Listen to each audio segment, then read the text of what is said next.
Hi, mamas. I'm so happy to be with you today. Welcome to Substance Moms. This is absolutely just a treat for me to be here sharing with you today. If we haven't met yet, my name is Angie King, and I actually serve on staff here at Substance Church alongside my husband, Chad, who's a pastor here. And we love getting to do this. We just are so honored that we get to be a part in this ministry, and I am so happy that I get to be here sharing with you today. It is fall, and we are transitioning into school. My son has just entered into second grade, and my daughter went into kindergarten, and I am telling you, this girl, she was like made for school. It's like first day of school. She's like, bye, mom, see you later. And she's off with her friends, learning. She comes home every day, bouncing around, telling me all about what she's learned throughout the day. And that has not always been the case in our family. My son transitioned a little anxiously into kindergarten, and so it's been really fun to kind of be on the other side of that now. And so she just like takes off and goes, and he in second grade now is still like, can you walk me to class? Like he just, so it's been really fun. So if you have a firstborn who's a little bit nervous or anxious about school, just know that it's not always that way for all of your kids. But what we're doing now is like we're right in the thick of a fall everything we love. I mean, what comes with the crisp, cool air is like school and extracurricular activities. We're doing football twice a week. We have gymnastics. She's going to start piano soon. We've got a lot going on. And something that I have been learning lately is what comes with extracurricular activities, especially with sports, is competitive spirits. And that is kind of going to be a little bit about what we're talking about today. Specifically with my son, he is about to be 8, and he is very competitive. He's just like his dad. And he is one of the more competitive people that I've ever met in my life. He will get very, very emotional about whether it be board games or we'll play Mario Kart. His sports at school, his teachers will tell me like, well, he decided that he was going to sit out today from kickball because he was just getting too emotional about it. And so there's just a lot that is like just this spirit of competition that is on him that we are working to learn how to cultivate into something positive, because it can be so great and so wonderful in your life to always want to try your best and always want to succeed. But like this child just wants to win at everything and wants to be the first and wants to be the fastest and wants all of the things, which is really great and really fun. But when it doesn't go his way, it doesn't always work out. And we started noticing this a few years ago when we would play Mario Kart together as a family. And my husband and I are very like, we're not just going to like let you win all the time. Like we're going to play and we're probably going to beat you and you're going to get better for it. And then when you go into a room of other kids who maybe their parents don't play, like you're going to beat them all. So he's gotten really, really good at Mario Kart. But we were playing a few years ago and he lost, and he lost really, really badly. I think he got like 10th or 11th place or whatever. And I don't know if he was particularly hungry right then or tired or any of the things that kind of leave you in this like emotional eggshell space, but whatever it was, it set him off, and he threw the remote on the ground and stomped out of the room and cried and was throwing a fit for like kind of a long time, enough to where I'm like, this is something that we need to pay attention to, because for a while we would be like, let's play a board game as a family. And then we would like kind of like flub through it. Like didn't know if Louis was going to like explode if he like missed a turn or, whatever. But this was one where it like stuck with me, and I was like, we need to pay attention to this, and we need to figure out how to parent him well through this, because managing your emotions is something that everybody needs to learn how to do. It's a skill that you've got to learn how to do. And so we were like, at that moment, we were like, we're not really sure what to do with this right now, but we're going to put a pin in it and we're going to pay attention to it and we're going to try some things. And so a few days later, we were talking on the phone to my in-laws, and I asked my father-in-law, I said, I know that Chad was a is still a very competitive person. He obviously manages it really well, unless he's watching the Packers on TV. Then that's a whole other story. But he manages it really well in life. But I know that he had a hard time with it when he was a kid too. So what kind of things did you do with him that helped him kind of grow into that being a positive thing, or grow out of that, or whatever it might be? And my father-in-law launches into this story. He's like, I will never forget.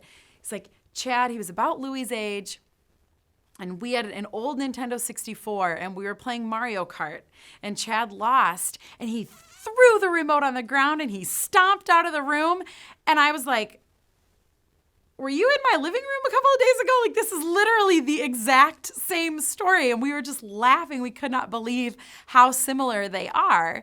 And my father-in-law said, oh man, he's like, honestly, he's like, organized sports and just growing up, kind of like, they just kind of all get over it. A lot of kids are like that, but they kind of grow out of it, and they just is like, just keep doing what you're doing and helping him through it, but he'll get over it. He'll grow out of it. And I was not super excited about that answer, because I was like, someone give me a 3-point, like, what am I supposed to do with this to help him? Because if I just have the formula, then we'll work it out, right? But I didn't have a formula. And so we just continued trying things. We tried things that worked a little bit here and there. We tried things that didn't work. Definitely telling them that it's not a big deal or it's just a game doesn't work. I will tell you that much, because it is a big deal to them. When he loses a game, it feels like a really, really big deal to him. And the last thing that I want to do is invalidate his emotions and all of the things that we learn and all the things my therapist just taught me about that. But I was just trying, we were grasping at straws to try and figure it out, right? So one night, he was playing a video game again, and I'm like, man, do we just get rid of the video games? I'm like, no, we need to like teach him how to like figure this out and work through it, right?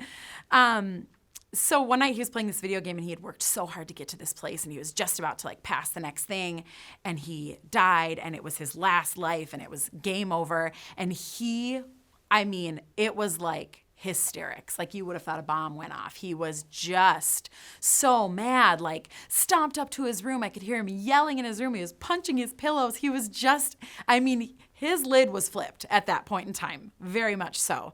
And so I kind of at a loss, went up and just said, I'm sorry, buddy, like, you can try again, like different things like that. But he just was not having it. And so I kind of let him have his time that he needed. And then that night I went in to pray for him. Before I went to bed, I always go in and pray for my kids, of course. And I just prayed about it. And I said, Lord, will you give me some skills and we need something now that will help him through this, because I know this is going to serve him well when he's older, but I just don't know what to do with it right now. And I just felt the Lord speak so clearly to me, and he said, meet him where he's at.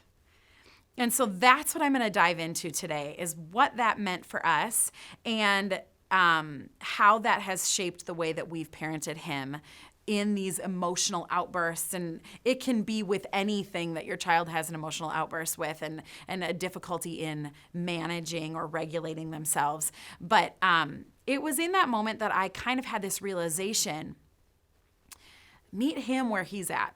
I had this realization that this whole time I had been expecting him to like get up to my level. When he was dysregulated and he was emotional and he was crying and he was so upset, I would try to just like fix it real quick to get him back up to like, let's get regulated here. You need to figure this out. Like, let's try to like figure out how you can XYZ, take some deep breaths and do all of these things. And I'd been trying to like pull him up to my level the whole time, instead of like kneeling down at his side and being in it with him.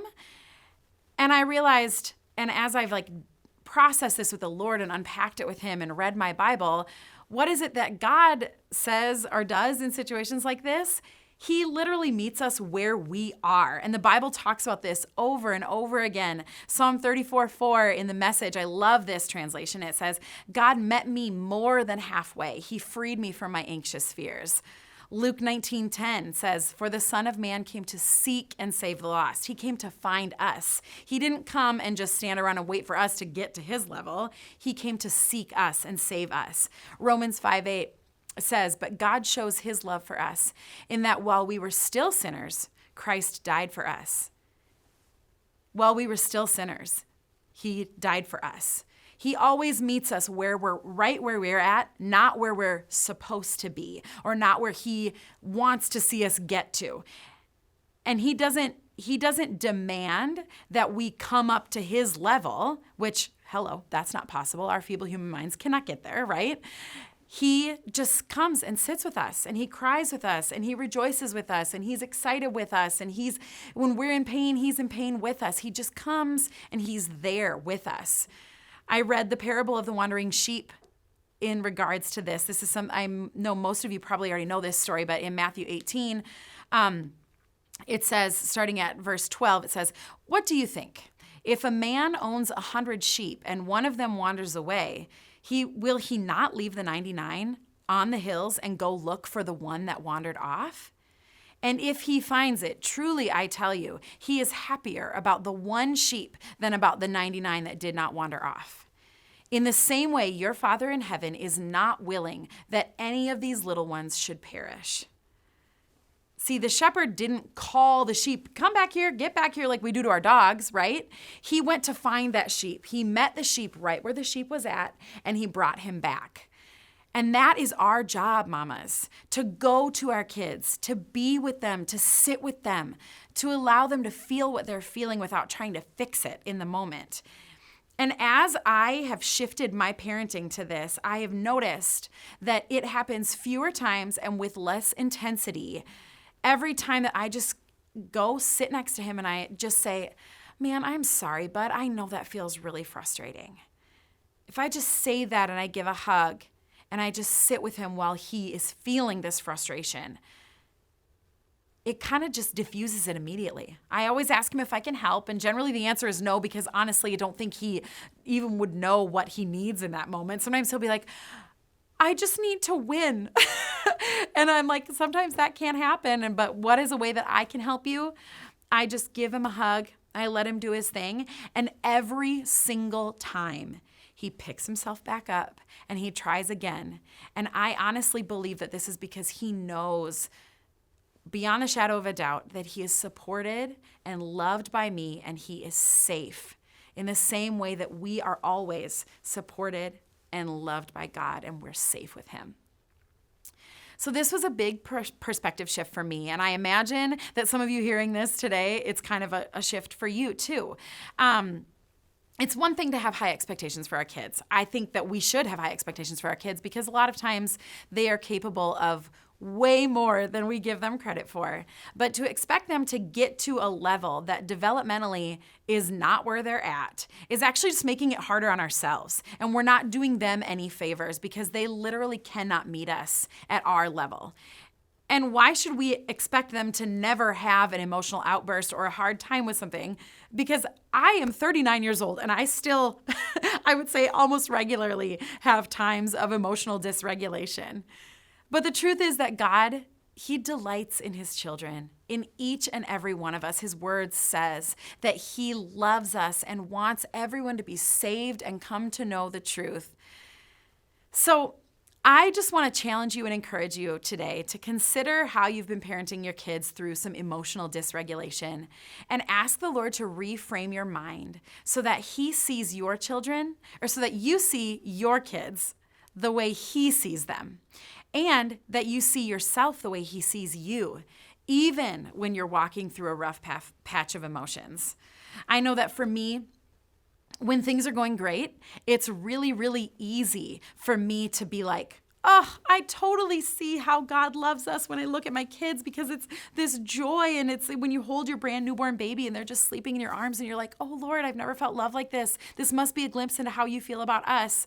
But then when they're naughty and they're like dysregulated and you're frustrated and you're sometimes annoyed by them, but God meets all of that, no matter where we're at, with peace and patience. And so I just have asked the Lord to help me keep my peace, help me keep my patience that comes from Him when I parent my kids in any spot that they're walking in. So I hope you're all encouraged by this. I hope it challenges you to take a critical look and to see how you help your kids regulate and manage these emotions. I'm praying for each and every one of you this week. We love you guys, and we just thank you so much for joining us today.